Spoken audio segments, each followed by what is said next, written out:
Well, we are going to continue tonight to look at stories of the men and women of the Bible, looking through the book of Genesis. And tonight we are going to be looking at a man who could have been the father of all of God's people. We're going to be looking at the story of Esau. Whenever we look at Esau's story, it's interesting to see that God could have very easily chosen this man to be the one who became the nation that the Messiah would come through. Esau was the firstborn of Isaac and Rebekah. If you remember in our stories thus far, we've seen how God has made a promise to Abraham, and that promise was given not to Ishmael, but it was given to Isaac. And Isaac was given Rebekah, and after they married, they struggled to have children for a little while.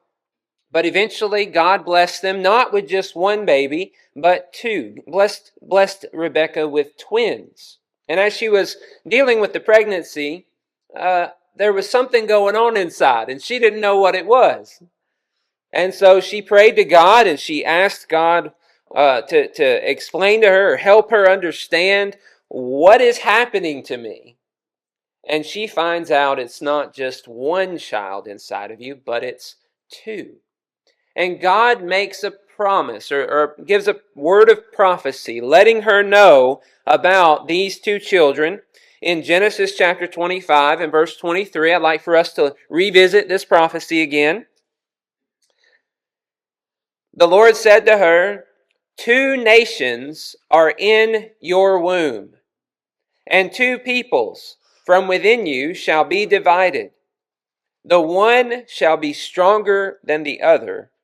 The older shall serve the younger."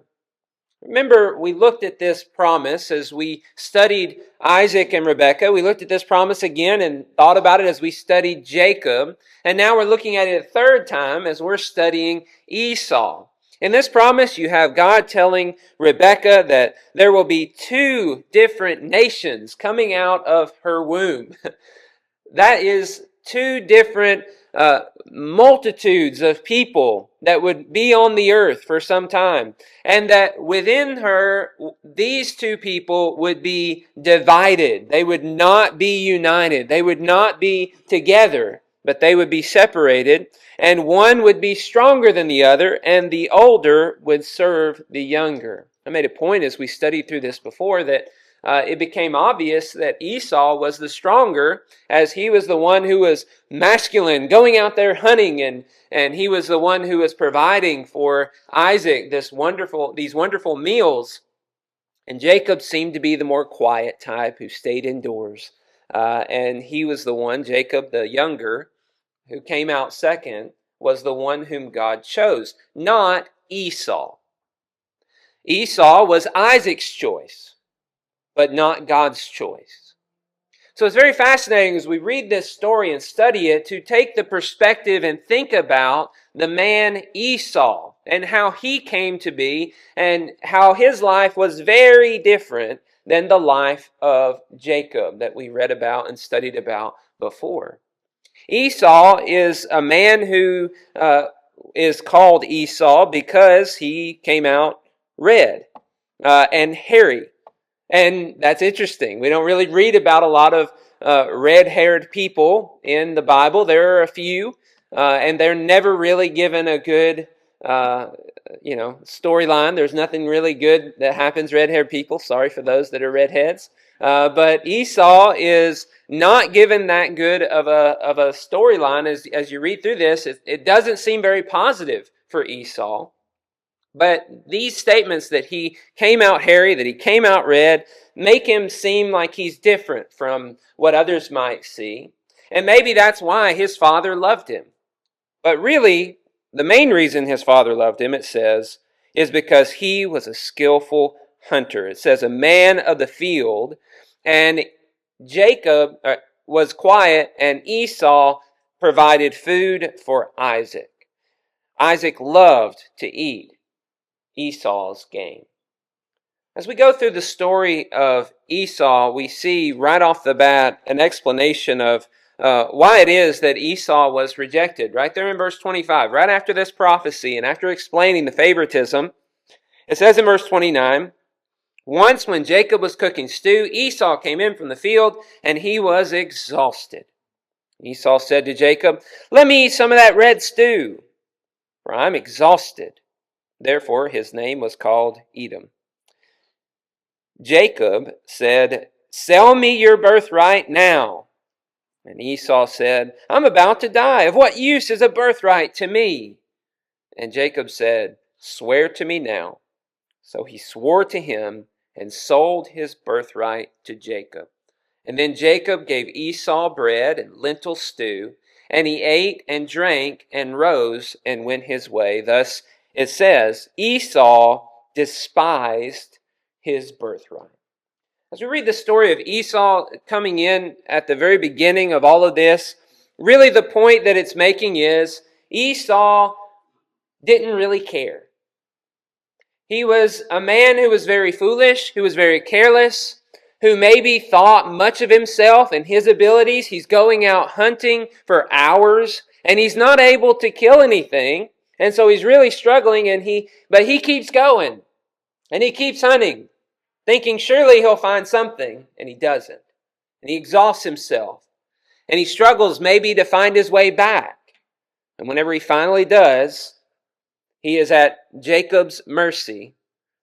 And Jacob says, I'll give you some of this nice stew if you'll sell me your birthright.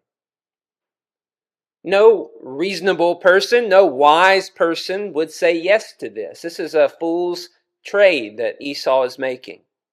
The birthright wasn't just a little bit of land, which Isaac at this point, we're not told he has hardly any land. Maybe the land that was handed down to him from Abraham.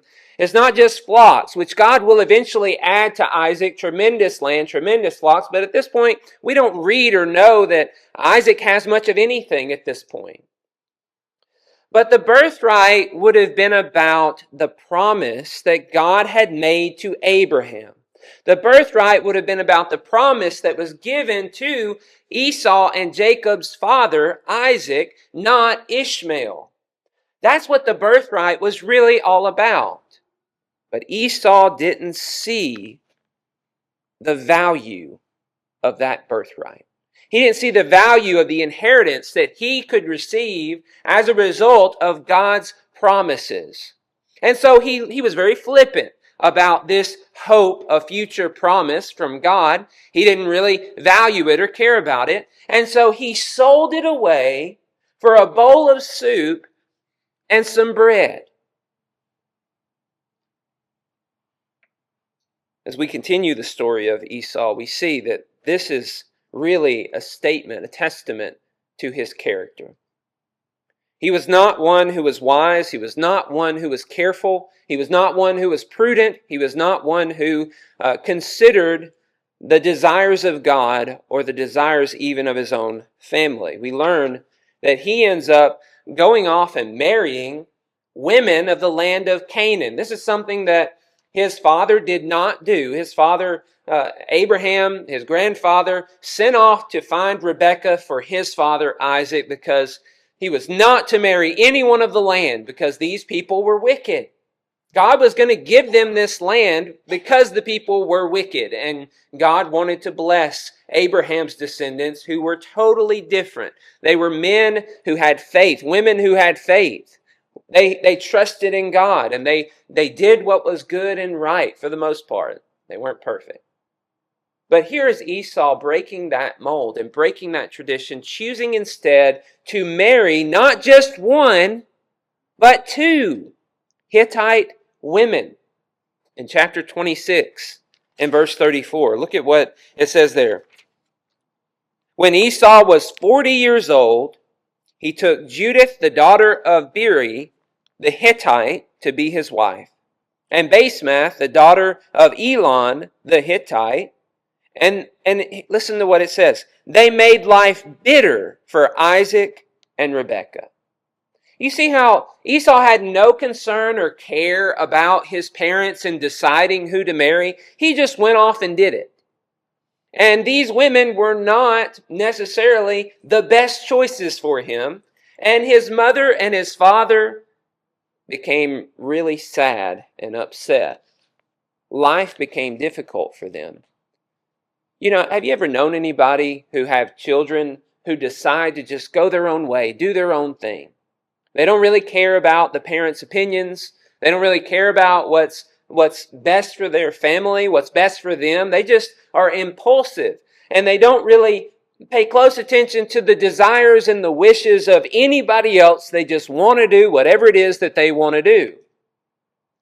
They don't care about how it hurts people around them. That's the picture we're getting of Esau. This is the type of man Esau shows himself to be in this storyline.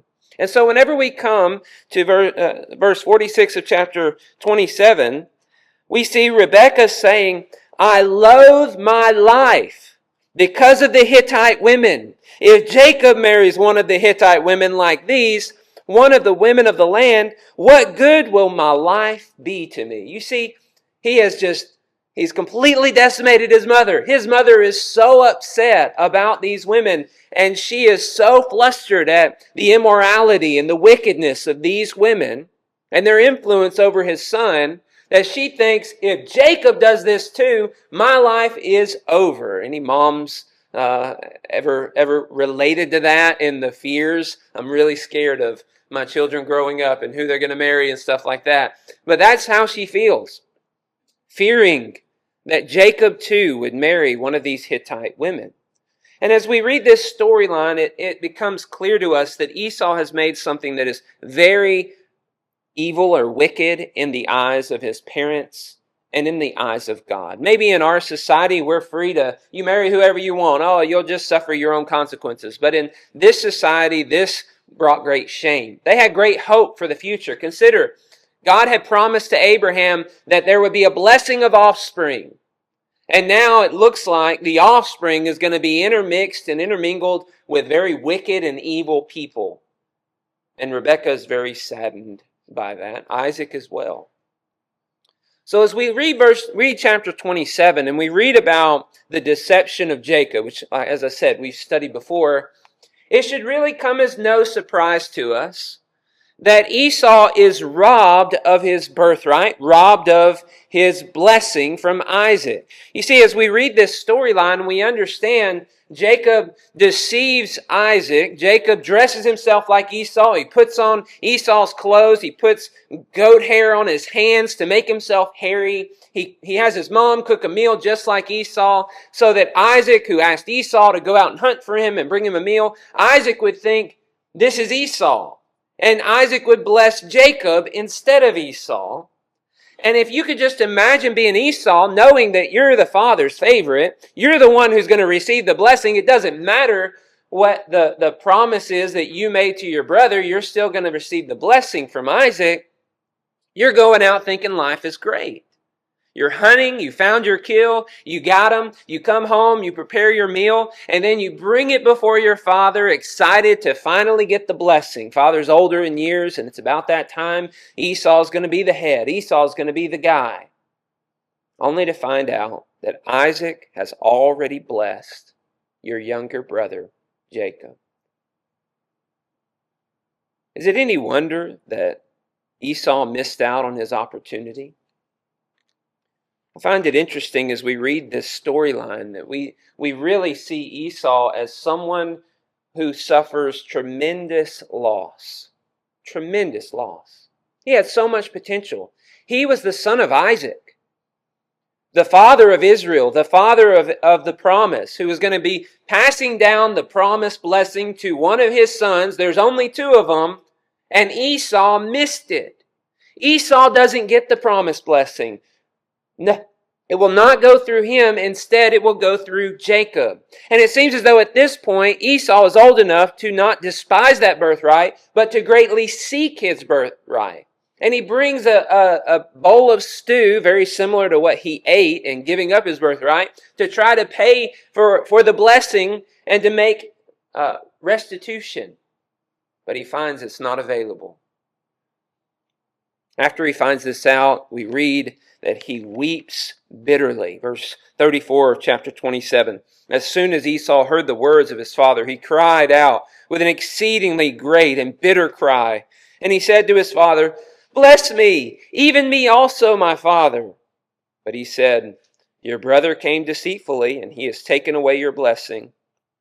Esau said, Is he not rightly named Jacob? For he has cheated me these 2 times. He took away my birthright, and behold, now he has taken away my blessing. Then he said, "Have you not reserved a blessing for me?" You see, he's really upset because he has totally missed out. Verse 37.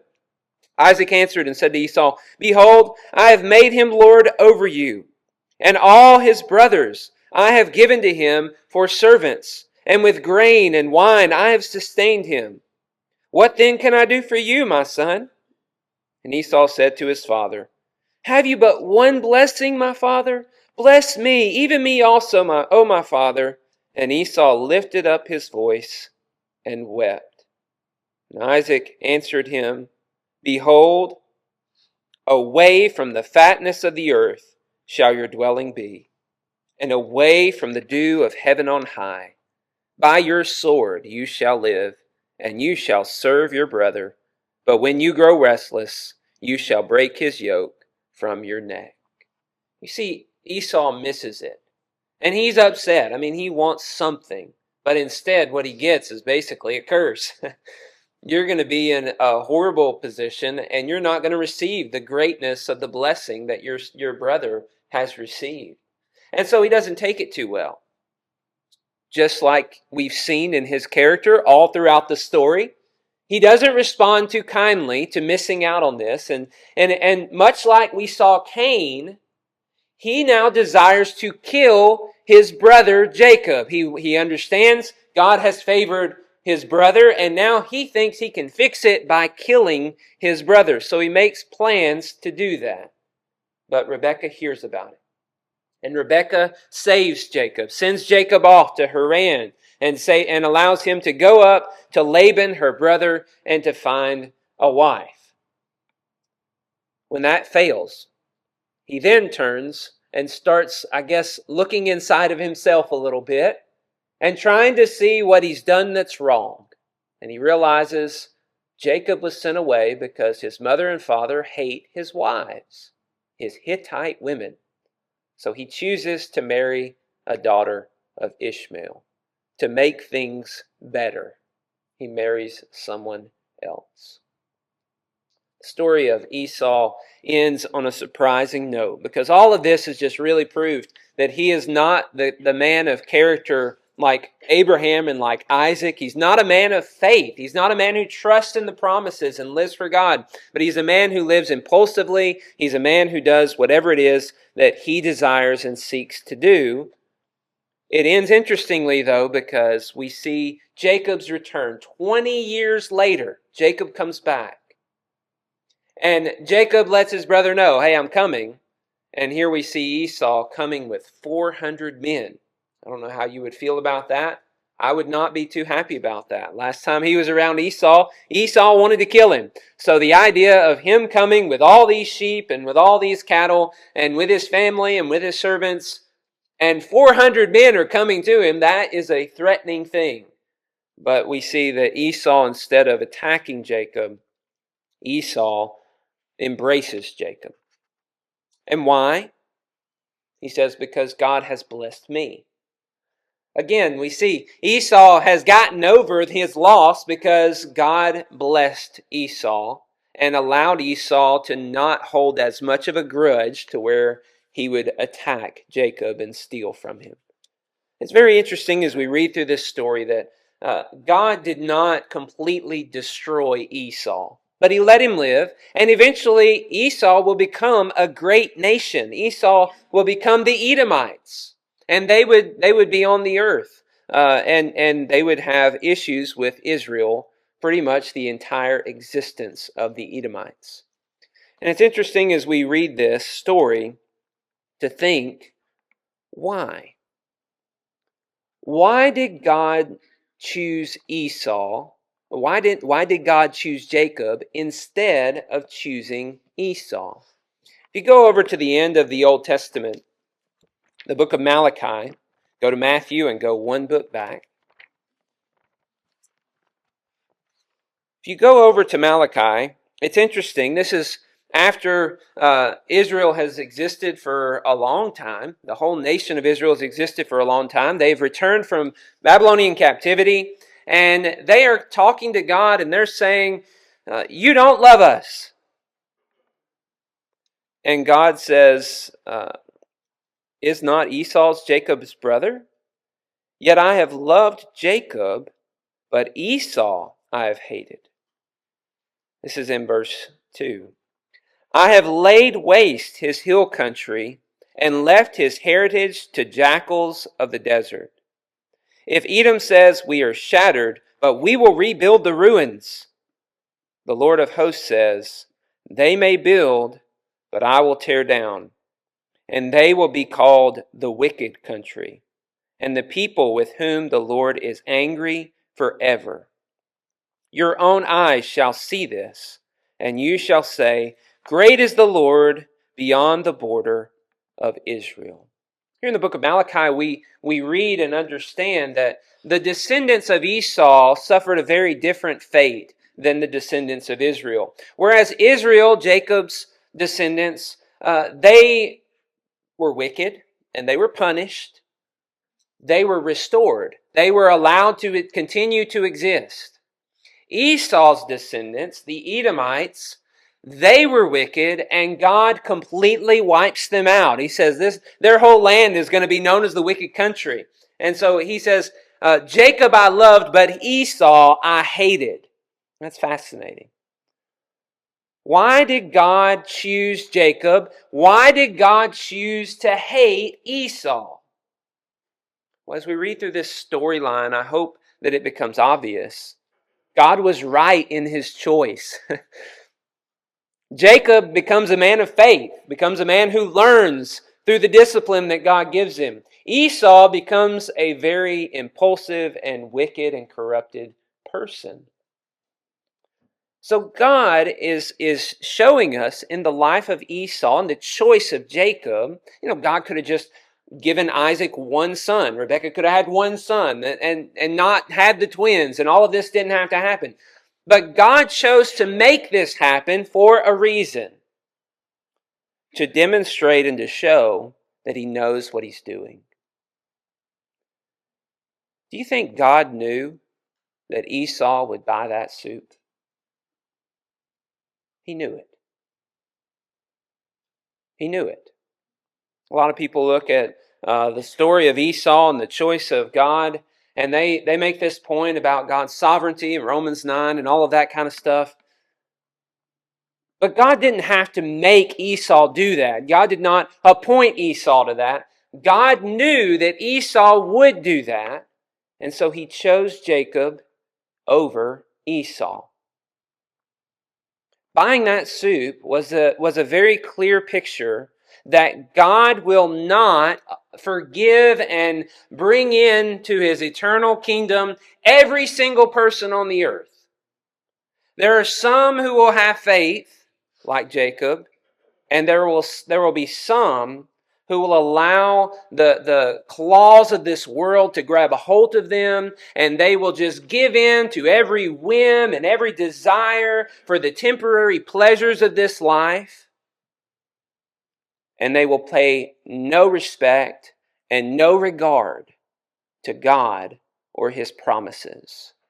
They won't value them. They won't have a life of gratitude. They won't look at creation and think, wow, God is amazing. I want to serve this God. They will look at themselves and their own strength, and they will think, I can go out and hunt all day and never get tired, and I'll be just fine, and I don't need God's blessing. I just need a bowl of soup to help me live.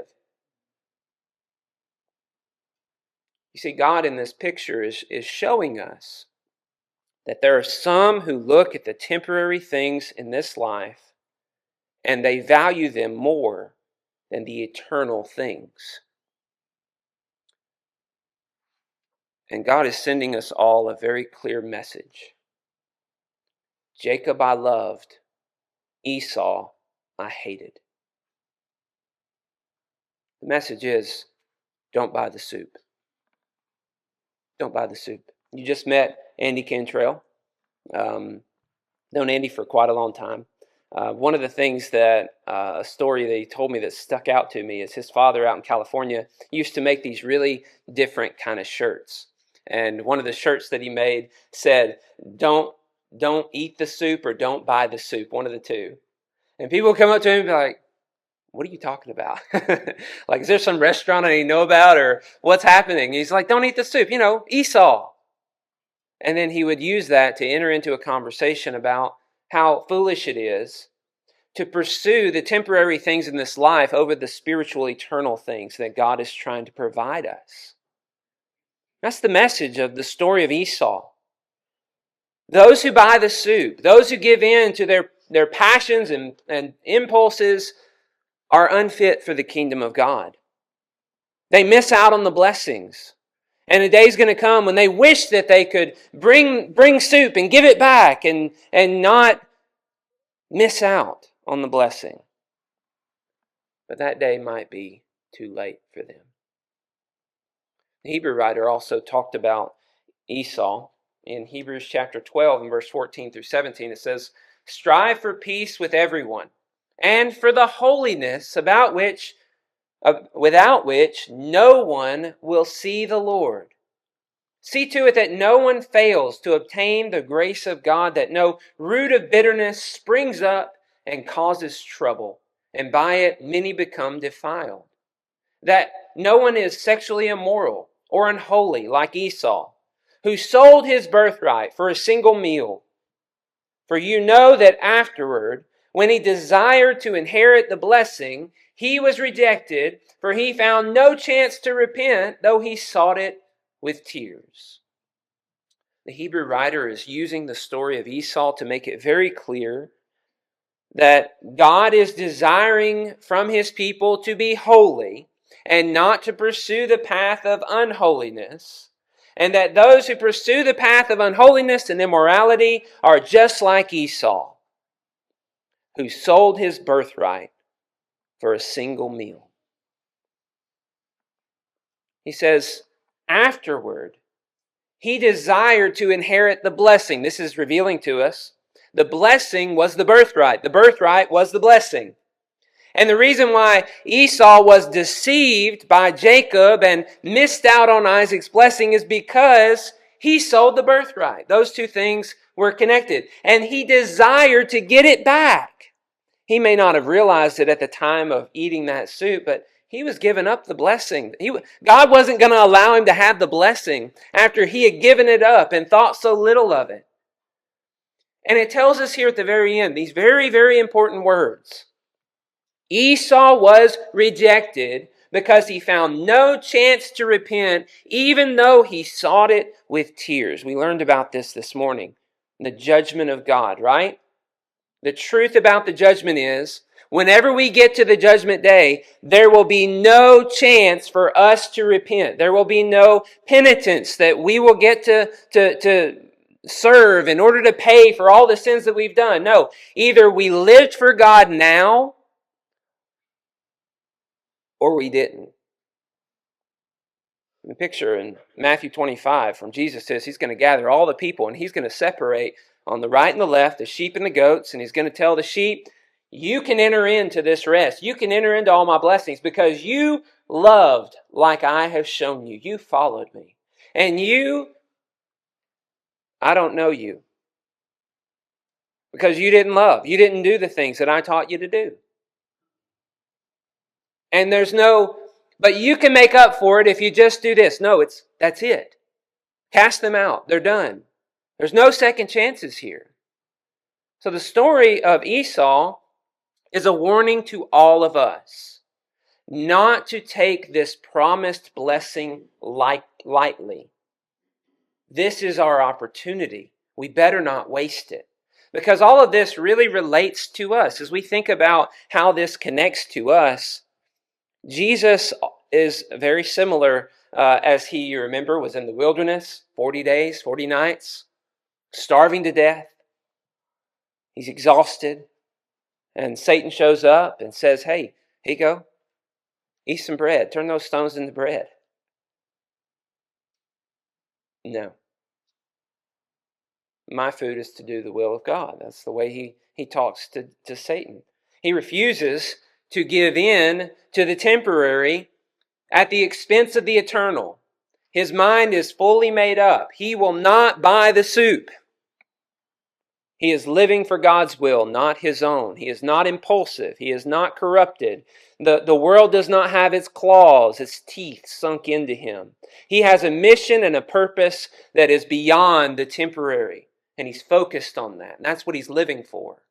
And he's setting that example for all of us, that we might, like him, strive with self-discipline and self-control and self-sacrifice to please God rather than to experience the indulgences of the flesh. Essentially, what Jesus is trying to do is help us realize the great mistake of Esau can be forgiven if we'll turn from our wickedness and trust in God's promises, living for him and doing the will of God in everything we do. But we need to trust these promises. These are made available to us, that we now have access to an inheritance, to promises, just like Esau had access to it before he gave it up. And we need to make the right kinds of choices. The choices to obey God's will and to do the things that he's called us to do. It's really hard to live in America and to deal with the temptations and the desires and the impulses that we have exposure to on a daily basis. It's really hard. But as we look out and we see people who are fully entrenched in the world has its hold on them. I think it's very valuable for us to have a different perspective on those things. That those temporary things are not worth the eternal promises that God gives to us. If we're willing to set aside those things and believe that God is going to bless us, then we can inherit all the spiritual blessings. We have them now in a sense. We have every spiritual blessing already given to us in a sense, but they will be more fully realized when this life is over if we will remain faithful to the very end. I hope that this encourages you. I hope it helps you. I hope you will now think differently about the temptations to sin and think, I'm not going to buy that soup. It's not worth it. Instead, I'm going to trust in God. If there's anything we can do to help you tonight, will you please let us know? Come as we stand and as we sing.